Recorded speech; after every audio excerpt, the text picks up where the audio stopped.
Ladies and gentlemen, welcome back to Crime and Entertainment. Now, today is a first. We have our first NFL football player on the show. Hopefully it won't be our last, but there's nothing like the first, and he's actually here in my hometown of Charleston, South Carolina. Please welcome to the show, Jarriel King. Jarriel, how you doing, my friend? Hey, how's it going, boss? Hey, man, it ain't no thing. Just living the dream, living the dream. I hear that. Now, look here, you run a training facility here in Charleston. Now, my son's actually been to your training facility. Before we get into your story and why that means so much, tell us a little bit about your camp and what you do and where it's located. So my camp name is Overdrive Academy. Is actually the business name, and also I do various camps with the name inside of it. But what we do is basics, man. We work with O linemen and D linemen. With the younger guys, we kind of coach them up on the basics and trying to, give them a good little starting point to kind of move up to the next level with the middle school and, B team level JV guys. We kind of, instill the same values, but kind of ramp it up a notch. And you can kind of guess where I'm going with that for high school also. Right. So for that, man, like I said, I try to get a little more intricate with the high school guys, kind of get into some blitz pickup stuff, how to tell defensive fronts or whatnot, and stuff like that, all for the defensive guys, kind of, give them keys and reads for the linemen so they can know run versus pass and little tips and stuff like that. Well, I can tell you right now, I mean, I coach a little bit, and I can tell you that offensive lineman is definitely one of the most important positions. That's one reason I think you don't see a whole lot of passing, especially in the SEC league around here, is because they don't really have a whole lot of time to pass because they can't pass block. Now they can run block very good, but a whole lot of scrambling. Yeah, a whole lot of scrambling. And I'm a firm believer in if you can teach them how to do that now, that'll only help them later on when they get up there. And that's where guys like you come in. So let's start from the beginning. Where did you play your high school ball at? So I actually played right here in North Charleston, man, right at North Charleston High, Naughty By. Okay. I was a Cougar. And I did my thing up there, man. I had a lot of fun. Okay. And then you were recruited. How many schools reached out to you? You ultimately wound up going to the Gamecocks, USC. How many? Man, I had them all, man. I'm gonna be honest with you. My mama still got a box of all my letters and stuff like that. My of schools: Ohio, USC, California, Auburn, Alabama. Man, I had a ton of them, man. I had a lot of heavy hitters. Wow. Thank God that I was able to draw that much attention, man. But I had a lot of heavy hitters. LSU was one of the big forerunners too. I almost went to LSU. Wow. Now, what year was this when you went into college? 2006. 2006. Yeah, I mean that was LSU was still 2005. 2005. Yeah, LSU. They probably still had Les Miles there at that point in time. I'm thinking, was that Les Miles or was that one? Yeah, I know Nick Saban had a short career there. I can't exactly remember, but I want to say it was less. That was actually right before Spurrier got to Carolina. Okay. Now what spur or what kind of transitioned you to go to Carolina? Was it just staying in your home team or hometown? Like, that played a lot of it for me, man. Just being able to stay home. And I wanted my mama to be able to come to the games. I ain't gonna lie. My mom was a fan of me. So, she came to get rid of the games and everything. Yeah. But and it was Carolina. I mean, I took a liking to it a whole lot. I visited Clemson, I visited other schools, but man, it's something about that Carolina just it stuck with me. Okay. Now, it worked too. I've been to a few games up there, and I've been to some NFL games. Yeah. And I can tell you, there's nothing like the energy and that Bryce. When they say when that Bryce is rocking, that's a true thing.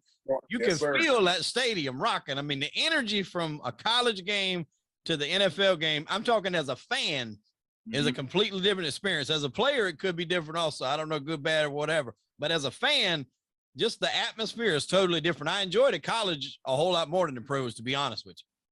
Yeah, I know a lot of other guys like that, man, who they don't watch pro football as much, but you talk about all these college games, man, they catch almost every single one that they can, man. And also vice versa. I know some guys, so I tell them like, man, Alabama playing Georgia, you might want to turn the TV on and watch that. Oh, and they're like, yeah, is it good? I'm like, man, Alabama playing Georgia. I mean, but it is what it is. Bad games with them two on there. I'm like, people like what they like. When you went, was Spurrier, did you know Spurrier was going to be the coach? Because he come with a lot of name recognition coming off his time down there in Florida. Did you know he was going to be a coach, or did that happen after you committed? No, well, I knew he was going to be a coach, but more so, I didn't know who the heck he was. I mean, when I was at North Charleston, I didn't think about, and that's the thing about it that I really want to get out to these kids too, man. I didn't think about going to college or playing football. It wasn't really, in the plan. I was just out there having fun. And then the letters started rolling in and people started getting in my ear telling me what's really going on. Like, oh man, Spurrier wants you. Oh man, this person wants you. Oh man, Saban wants you. And it's like, I'm just like, okay, I don't watch college football. I have no clue who all these people are. But yeah. But one of my English teachers, Ms. Pat Bliscoe, she started blowing it up to me so much, man. I mean, she even took me to my official visit to Carolina.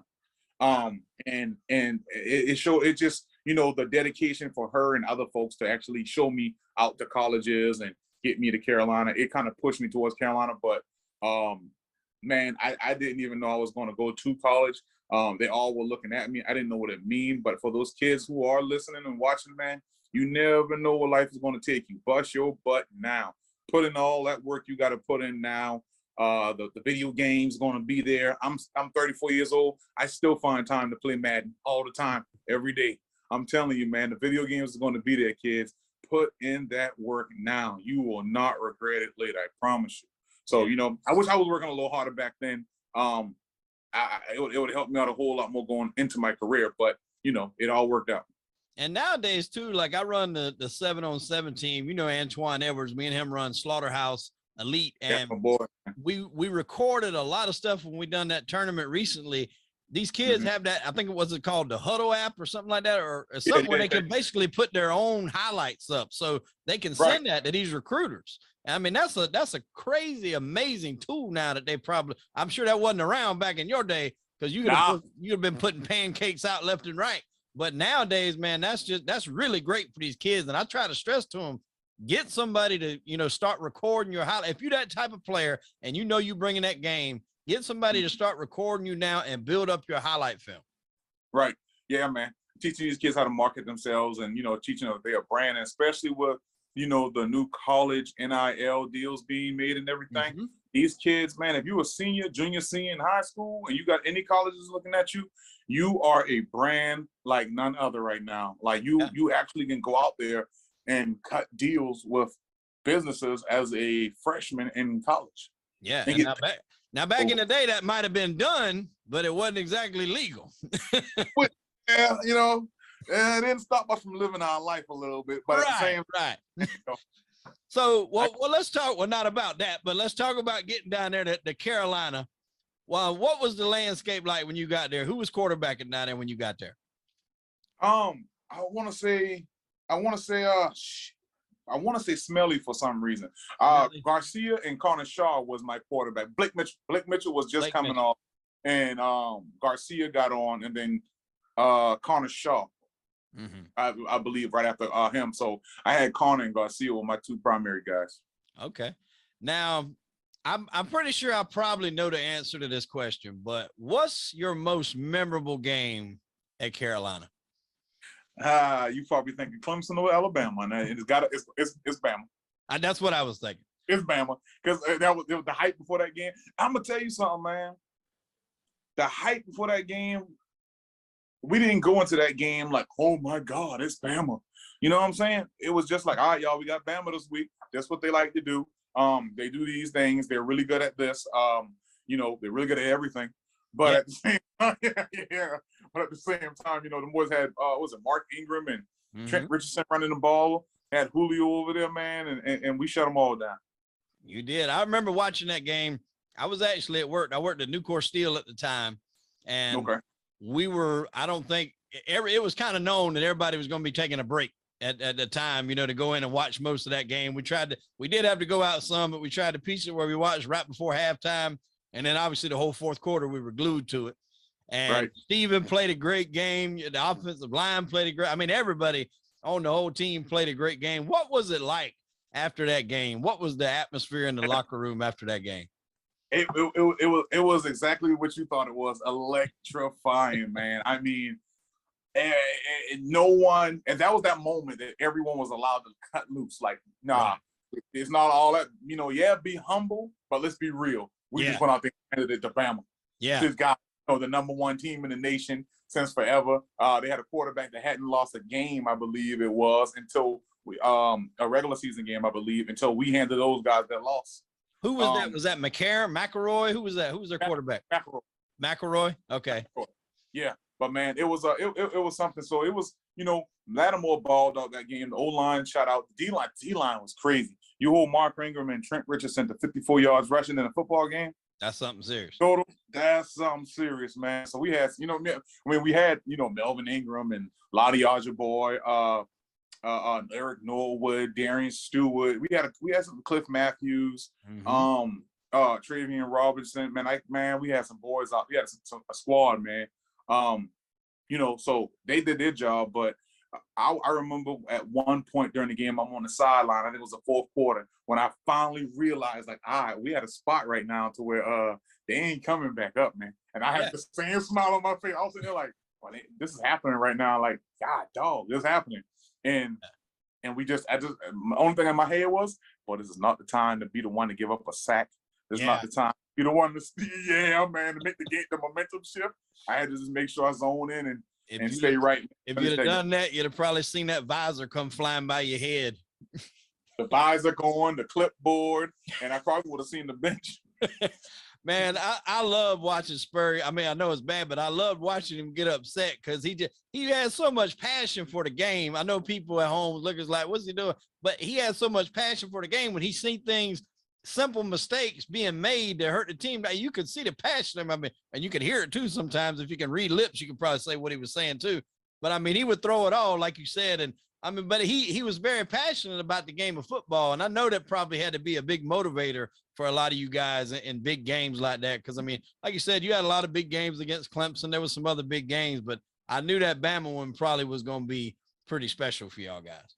Yeah, and I think Coach did a good job that week of not hyping it up so much the guys got rattled. You know what I'm saying? Yeah.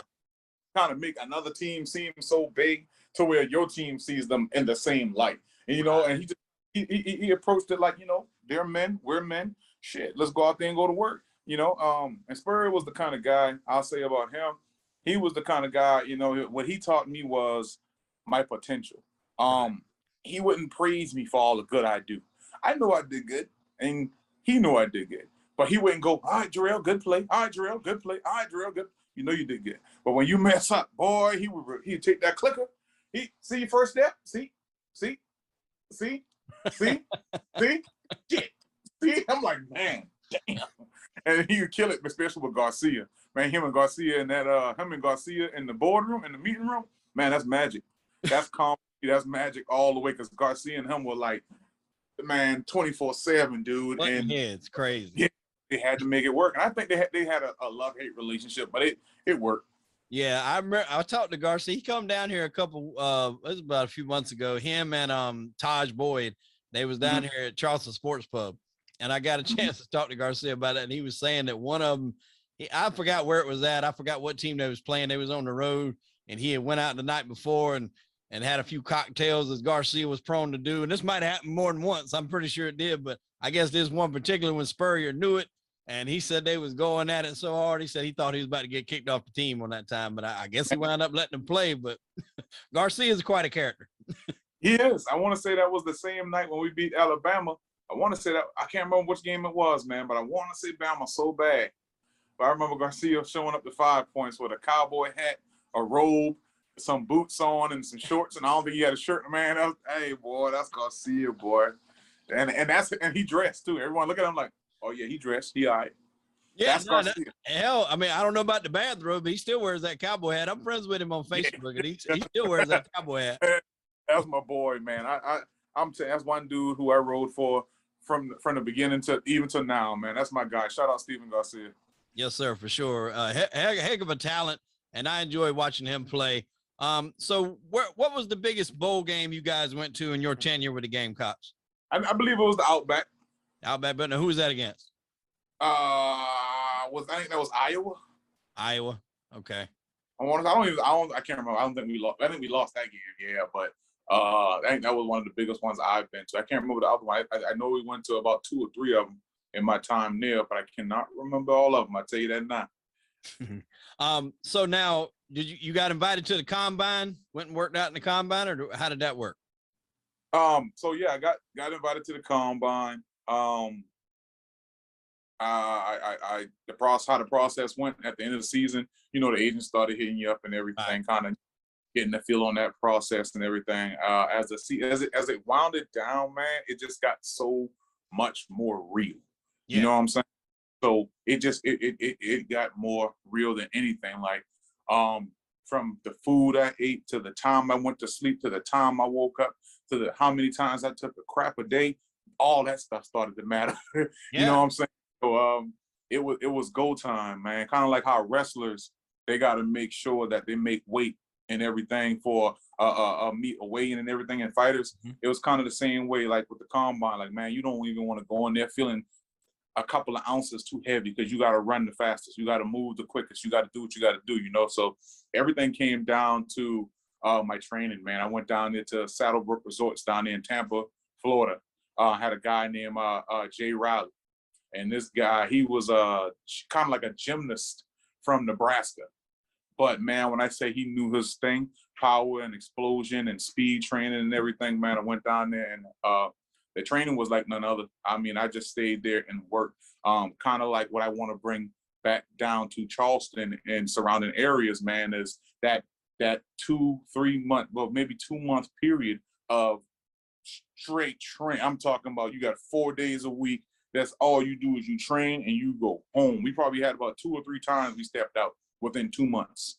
Maybe wow. 2 or 3 times we actually stepped out. Other than that, it was literally every single day, train, go home. And training sometimes might have been just a nice stretch workout or cardio, but you were doing something to get better, period. Right. And that's valuable information that not everybody is going to have the chance to learn what you was able to do there. And like you said, you're able to bring that back here. What was it like to know you had been drafted to the NFL? Did you have a party going on? Were you surrounded by family? What was the situation like, and what was that phone call like? Honestly, dude, I was by myself. My nerves was too crazy, man. I was by myself. I was, you know, and I'll say this also, because this played a large role in my draft stock and everything. I got picked up. I knew I was getting picked up. I knew I was going to get picked up, but I knew I wasn't going to get drafted because of off-field issues and other things that I had going on back then. Being a knucklehead, basically. Got somebody opening doors around here. But being a knucklehead, basically, man. So like I said, another lesson for the kids, the young ones watching, they need to know, man, the things that you do now, they will come back later. You want to play ball, you want to be an executive, you want to be a cop, you want to be a U.S. Marshal, you want to be, I don't know, a Dunkin' Donuts manager.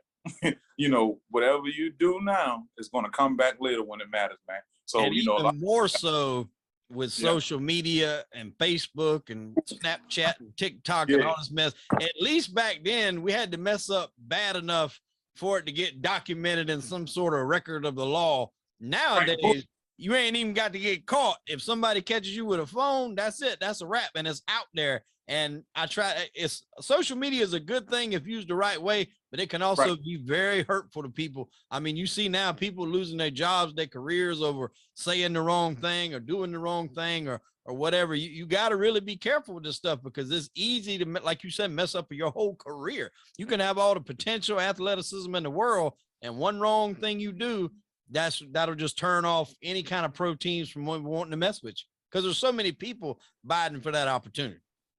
Man, I tell you, there was I'll share a little insider with you right quick. All right. I'll give you this. I sat in a room with Mean Joe Green and Mike Tomlin. All right. I'm sitting there with those guys talking. The reason I didn't get drafted, I believe, was because I lied. I was a young kid from Charleston, coming from not nothing, but coming from Charleston, you know what I'm saying? And I wanted to put that picture out there that I was just like, hey, I ain't do nothing wrong. Man, listen, they asked me something about something I did. I'll say it was 10th, 11th grade. And I didn't get in trouble necessarily, but it was documented. I didn't go to jail, but it was documented. And they asked me about it. And I'm sitting there at the NFL Combine that day before, when they do the interviews and everything. So right. I'm just sitting inside the room with them, and they're asking me questions, man, them and all the other staff. And it's kind of an intimidating thing because you go in the room and you're full of NFL coaches and staff members and everything, man. All the famers. Yeah, it gets that real that fast. And you go in there and then boom, like they're right there. And there's a seat.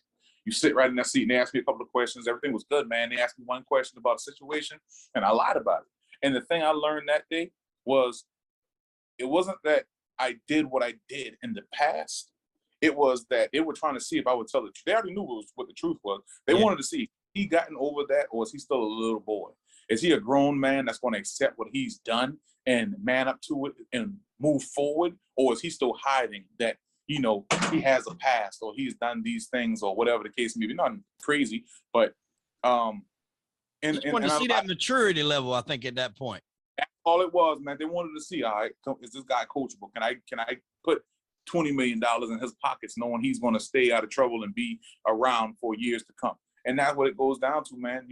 Like I said with these kids, you do something today or tomorrow or next week or whatever, you want to play ball, you want to do all these other things that require, background checks and big time, security level stuff, they're going to check up on you, man. And you're going to have to answer that.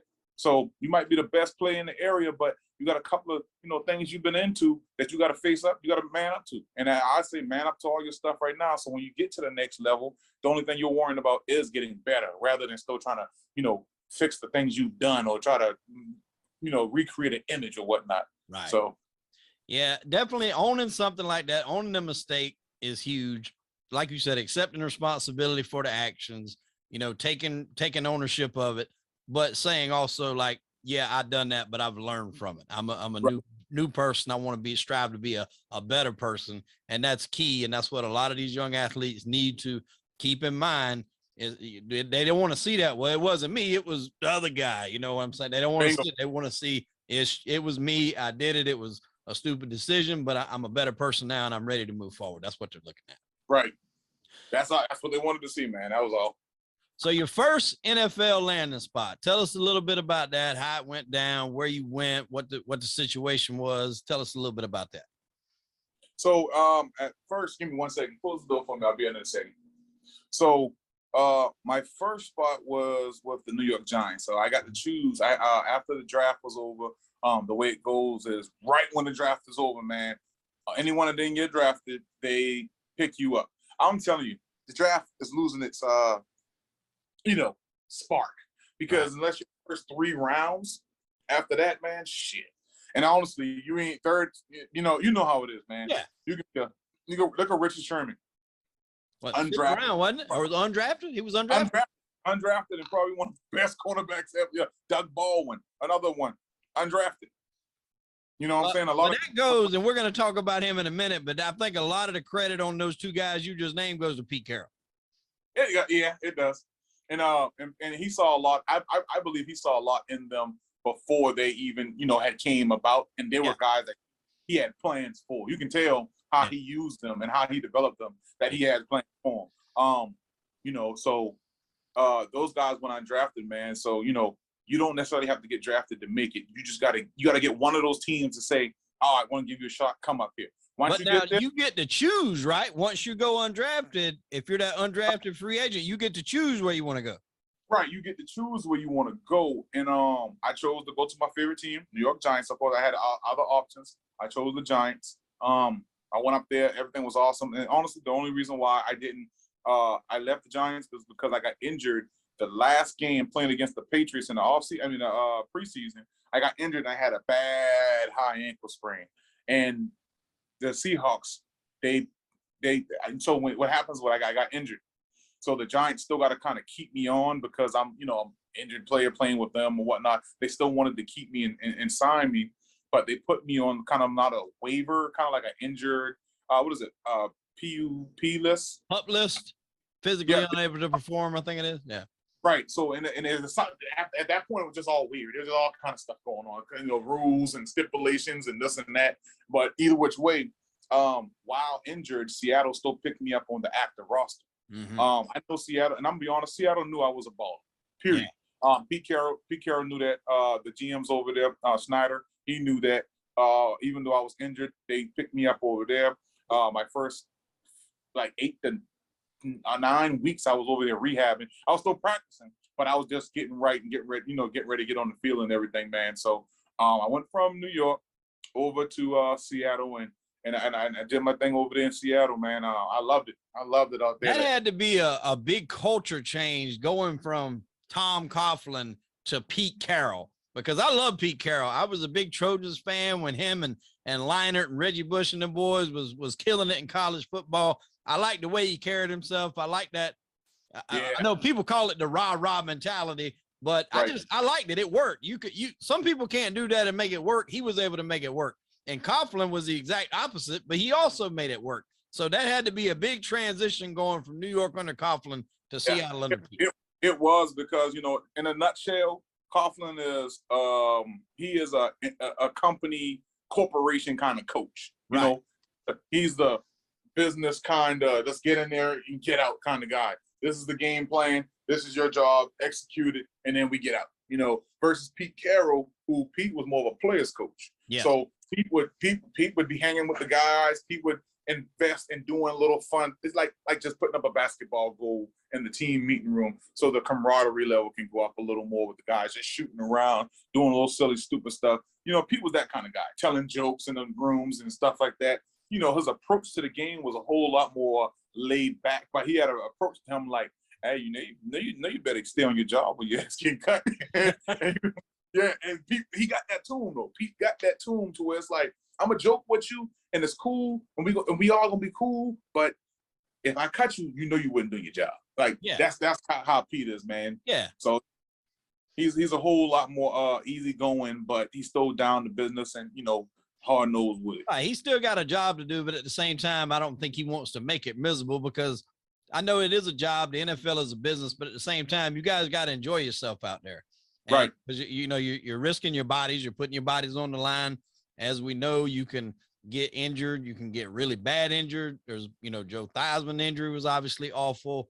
What was the guy? Shazier had a pretty rough injury for Pittsburgh. What was my quarterback for the Redskins that had a real bad leg injury? He was out for almost a year. Is it Haskins? No, not Haskins. He came, Matt Castle. Okay. Yeah, he had a real bad leg injury. He was a quarterback for Redskins, and he went down he got an infection. The injury wasn't so bad, but he got an infection while he was healing, and it was like he was about to lose his leg. Dang, I ain't hear about that. Yeah, so I mean, we know that can happen, and y'all putting y'all bodies on the lines, but it's good that Pete was able to do that for you guys and kind of make the camaraderie a little bit better. Who was your quarterback down there? Was that Hasselback at the time? No, man. It was my boy Tavares Jackson, man. Tavares Jackson. Okay. He passed. I believe it was a car accident. I want to say it was. It was a couple of years ago. So when I saw that come across the feed on ESPN News, man, I'm just sitting there like, God, dog, that was my, quarterback. Yep. I was in New York, but for the most part, I was with T-Jack over there in Seattle. Yeah, and I think he had a little stint with the Vikings also. Yep. Yeah. He came from the Vikings with they brought, I believe it was Bevel, but they brought their offensive coordinator over. That's why Sidney Rice came over. Yeah. So Sidney came with him, and a couple of other guys came over there with him and T-Jack, and we had Charlie White. I think Charlie Whitehurst was the backup quarterback from Clemson. Yeah, he was there for a long time. Yeah. Charlie was. Whitehurst was he's probably the longest tenured backup ever in the league. Probably. I don't know how many. I need to look that up and see exactly how many years he was in there. But I always would see him holding the clipboard and doing his thing. And Charlie was a role player. That's why I tell these guys now, hey, I'm gonna be real with you. Once you get to the NFL, yeah, you want to play, but just stay on the roster. Stay on the damn roster. It's a business. You got kids to feed. You got bills to pay. You got a lifestyle to maintain. Once you get to that level, college guys, stay on the roster. Stay your butt activated on a roster, even if you're on the practice roster. It's a better job than being down here working at the hotel. Exactly. Now tell these guys that are listening, because I'm gonna post this to all our football groups, and make sure everybody sees it. But tell these guys, when they see these big numbers, oh, so and so got so and so amount of money, there's a lot of people that has their hands out before that money actually gets to you. Right. A lot of people takes their cut. You got agents, you got different deals you sign. So that one figure that you see that's that big number, that's not the number that you're going to actually get at the end of the day. There's taxes. That's what a lot of people don't realize, the taxes. Yeah, buddy. They just want to see that big number and they think, oh, I got that in the bank. And that ain't how it goes. Give these little young fellas coming up just some advice on how to handle their money a little bit. Man, I feel that all of our young guys coming into the NFL now from college, they should apply some kind of financial literacy, something, even if it's a course, if it's a something, because that's the one thing I wish I did better, man. I wish I managed my finances better, buying property and buying things, that I could really, make money from, rather it be putting money into building a gym or building any kind of other business or whatnot. I got Overdrive Academy and everything, but had it been done when I was in the league, it would have been a whole nother dynamic, nother, conversation. But what I would say to these guys, man, buying my house ain't nothing wrong with that, but do it the right way. Right. Make sure my house ain't gonna gonna put you in an apartment. You know what I'm saying? It's something like that. Ain't nothing wrong with taking care of the family, but make sure you're able to take care of yourself 2 to 3 times over first. Exactly. So I gotta tell them boys, man, they don't get it. It's like, if you can pay rent, if you can pay mortgage, so say you pay your mortgage, don't go for a rent, go for a mortgage. Own your home, because like we talked about earlier, ankle sprain, broken leg, concussions, off the field issues, man, that thing can be over just like that. Yeah, because it starts. So you invest in your money into the right things, man. It can definitely make or break you, depending on how your career goes. Yeah, and there's a good documentary, and I'm sure you've probably seen it. I forgot the exact name of it, but I know Bart Scott's on there. He was a longtime linebacker for the New York Jets. Mm-hmm. They were just talking about all the mistakes that they made with their money. I forgot what I want to say. It was an ESPN show, but that was the basis of it, was how stupid a lot of them were with their money, just blowing it on nonsense and strip clubs and cars and Lamborghinis and all kind of stuff like that. Clinton Portis was one that he said a lot of stuff that he blew his money on. He was spending like everything he made just on a car to drive to the game, and those kind of things. It might be good in the moment, but longevity is what they got to look at. Yeah, and I'm telling you, man, it is that way. That money doesn't last forever if you do the wrong things with it. A lot of these guys, like I said, no Marshawn Lynch, one of the smartest brothers out there. I'm not going to touch none of my NFL money because I got endorsement monies and stuff coming in. I don't need to touch my NFL money. You know what I'm saying? Save that, and I'm going to invest in building things and doing all of it.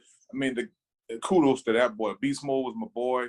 When I was over there at Carolina, I mean, we weren't like, buddies, but man, we talked a good bit. And he's a down to earth guy. And when I say one of the realest people I ever met in my entire life is Marshawn Lynch, man, I swear to you. Shout out to Beast Mode. Absolutely. He was one of my favorite players to watch because he didn't get into all the celebrations and all that. He knocked your ass over. He put you on the ground. He might do a little certain kind of grab when he dove in the end zone. But other than that, that was it. He was just all business. And now that brings me, because we're about to wrap this up here, but there's a couple questions I want to ask you, being that you're a football guy and being this it involves your former team. What the hell was Pete Carroll thinking not running Marshawn Lynch in that Super Bowl versus the Patriots? Honestly, man, from the inside out, speaking on the inside out, I wasn't there that year, but I will tell you this. There's so many more factors that go into it than just, I can understand what Pete's mind was at. I think he was trying to be too creative. Right. I think he kind of gave Russell the option, like, sometimes coaches send you in with 2 plays. Yeah. They'll say, get this look, you run this play. You get this look, you do this. Mm-hmm. And I don't even want to say it was necessarily like the wrong call. I really want to say the defense just made a damn play. Well, they did make a good play. And if I would have done a pass and play, I would have probably done a rollout where you have the option to Russell to throw it out the back of the end zone to stop the clock, because that is a determining factor. They only had one timeout. So if they run it and they got stopped, they would have to use that timeout. Then they're in their position where they almost have to throw it. But you still had that element of surprise. That's what a lot of people don't think about. They just automatically say, well, yeah, you got Marshawn Lynch run the ball. He probably would have scored. I mean, but if he didn't, then you have to run that. You have to burn that last time out. Then you have to be creative. And I personally, I wouldn't have threw it over the middle like that. But if it works, Pete Carroll's a genius. You know, we're talking about this in a whole different context. And if it doesn't work, then he's the dumbest coach, you know, and he'll always be remembered for, yeah, he got, you know, a ring over there, but he passed the ball on the goal line. Should have been two back-to-back. One of the only coaches to ever do that. One of the three to win a national championship and a Super Bowl. So very accomplished Pete Carroll is. But I remember watching, there was a documentary or a little inside like podcast sit down or something with Marshawn Lynch. And he said they went back to the huddle and he's like, everybody's in the huddle and Russell calls the play. And he said, when he calls it what it is, everybody knew it was a pass play. And he said, everybody just turned around and looked at him and said, he's just like, break. Like, what y'all want me to do? See, and I'm going to be honest with you. I'm going to be real with you, man. There are certain quarterbacks like Tavares Jackson. There are certain quarterbacks that they're going to call a different play. Yeah. They go, like, you know, you got, you know, Eli has that right. Drew Brees has that right. Aaron Rodgers has that right. Your boy Tom Brady has that right. Russell Wilson really does have that right. At the moment, he might not have felt like it, but as a veteran now, I promise you, Russell's thinking like, shit, I could have changed that play and coach wouldn't have been mad. You know, but like how you said, had they ran the ball, not gotten it, now you got to use that timeout. You put yourself in a passing situation anyway or whatnot. So, you know, we don't know what it could have came down to, man. It's just, you know, it came down to what it did come down to. You know, we don't know what it could have been, but he threw the ball on the goal line. Patriots got an interception.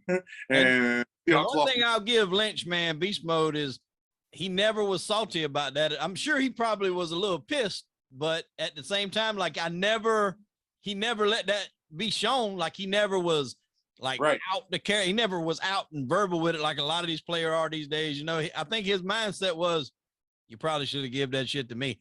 But it was over.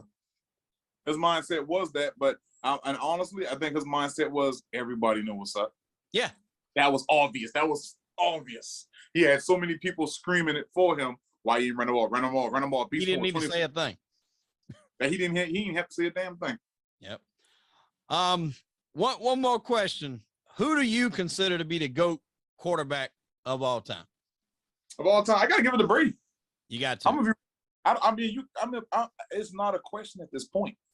I honestly don't feel like it's a question at this point. And anyone who feels like it is, they're just a really hell of a heavy fan for whoever they're fighting for.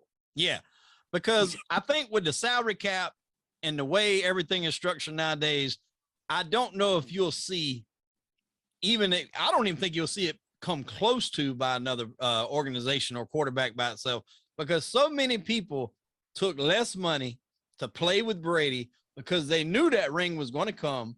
And they knew that, I mean, when you get to them playoffs, now there's some bonus money thrown around in them playoffs. And then when you win them Super Bowls, there's a lot more money thrown around. You can almost make more money off that than you can off the contract, depending on what kind of contract you sign. Well, they got all the incentives and everything that they hit. Make it to the Super Bowl or make it to the playoffs with this amount of contribution to the team, get X amount of dollars or whatnot. So, yeah, man. Yeah, that's big time.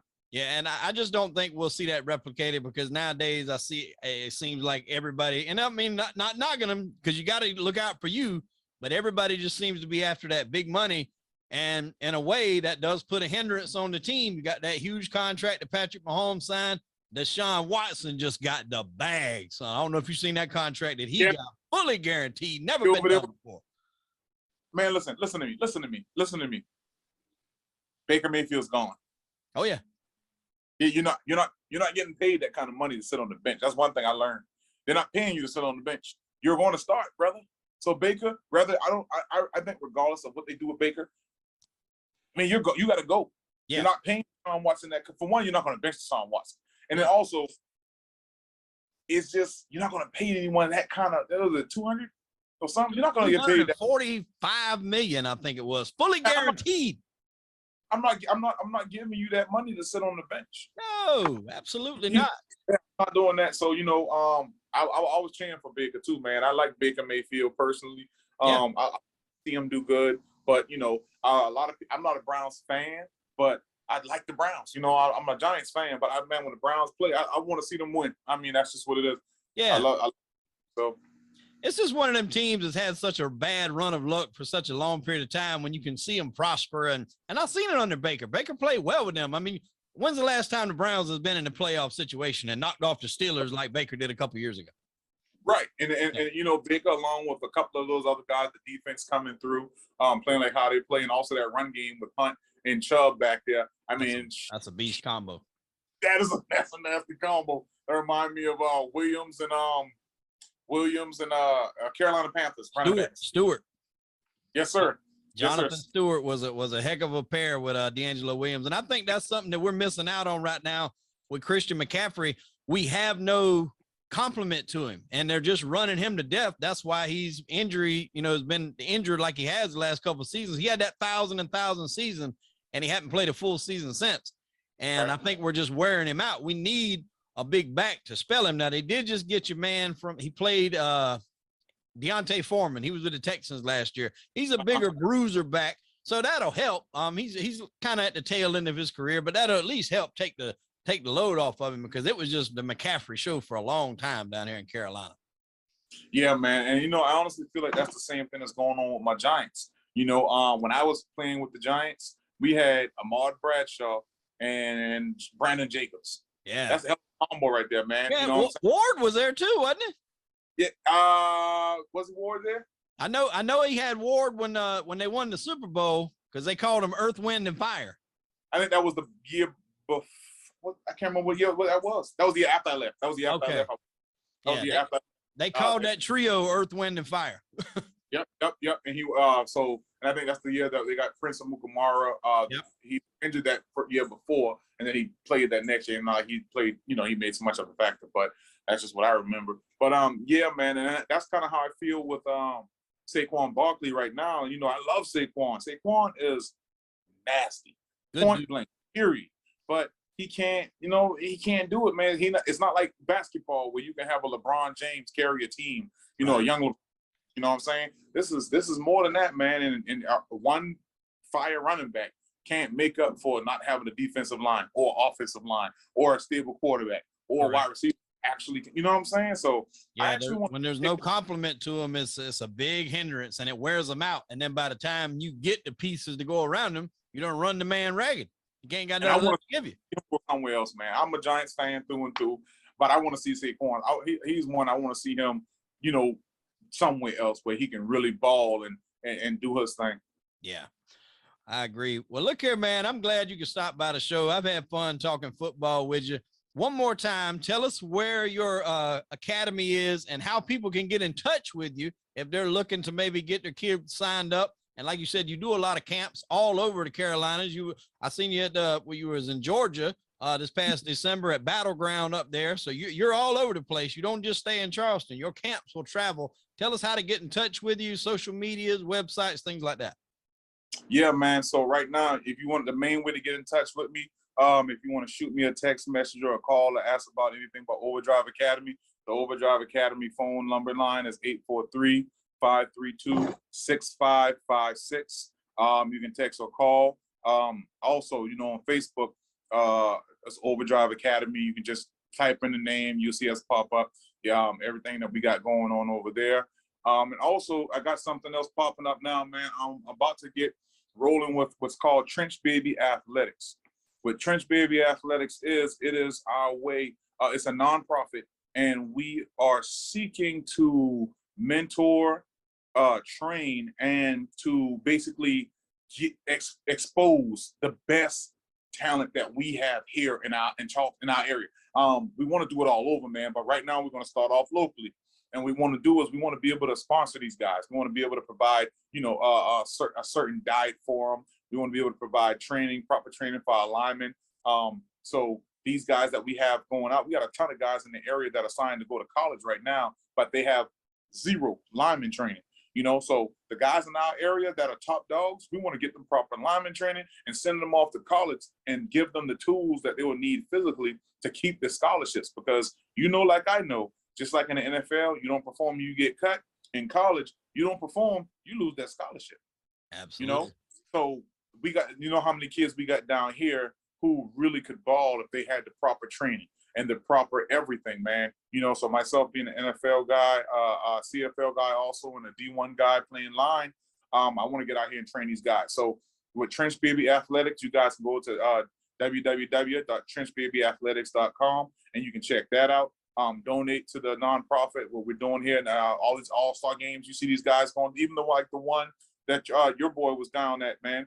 Well, with our top athletes, we want to be able to sponsor them for these all-star games, pay for that, pay for their room and board, be able to feed them while they're down there. And, you know, that is the reward for busting your butt and being named one of the freaking best, you know, out here. So that's something that we got coming up. And also, I've got Battle in the Trenches. Mm-hmm. That is a O-line, D-line only camp in Greenville, South Carolina. That is on the, I got the flyer right here on my other phone. I don't know if I know you got it up on your page probably. I don't know, but if not, I'll send it to you so you can put it up. But that right there's the Battle in the Trenches. And like I said, that's next month, April 30th and 31st. Okay. It's a 2-day event where you will have the first day right now. The first day is going to be all coaching. So linemen will come down and they will get coached up all day long on how to perform pass block and run block techniques.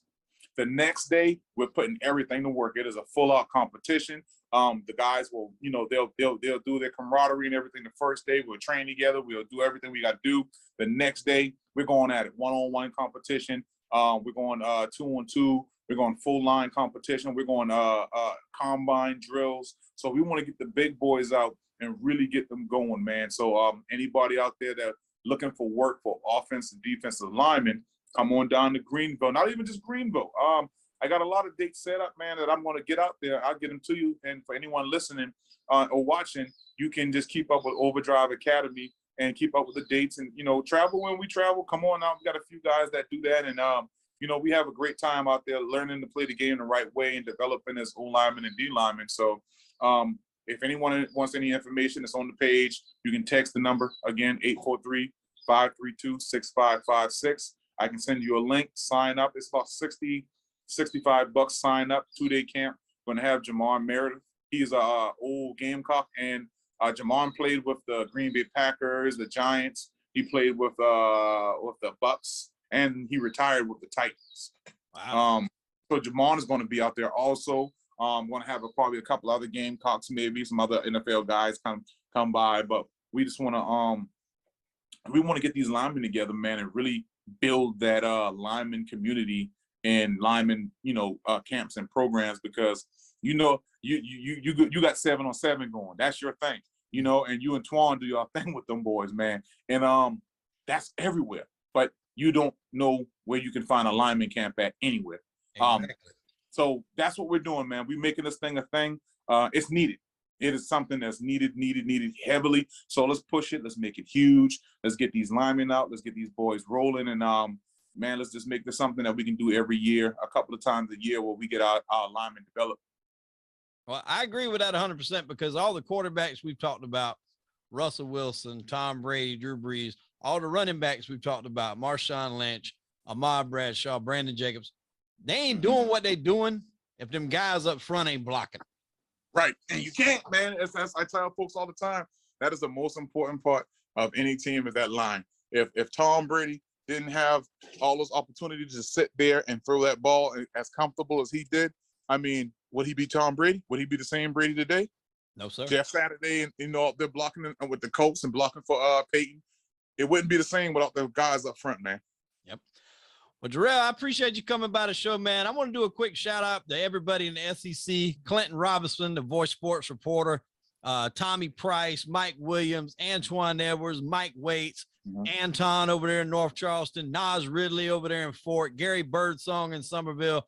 I've seen a lot of the stuff that these guys do for these kids. And, you know, it's really amazing, and it's really important to get them involved in a sport early. You know, a lot of times, man, we can help change the lives of these kids and keep them off the streets and from making bad decisions, and show them that football can be an avenue for them where, you know, they might not have thought they had any other option. And you're definitely a big part of that. And we appreciate everything you're doing. I'm going to attach Overdrive Academy in the show notes on YouTube, and I'll definitely post it on Facebook, and I'll tag you in it as well. I appreciate you stopping by the show, Jarriel.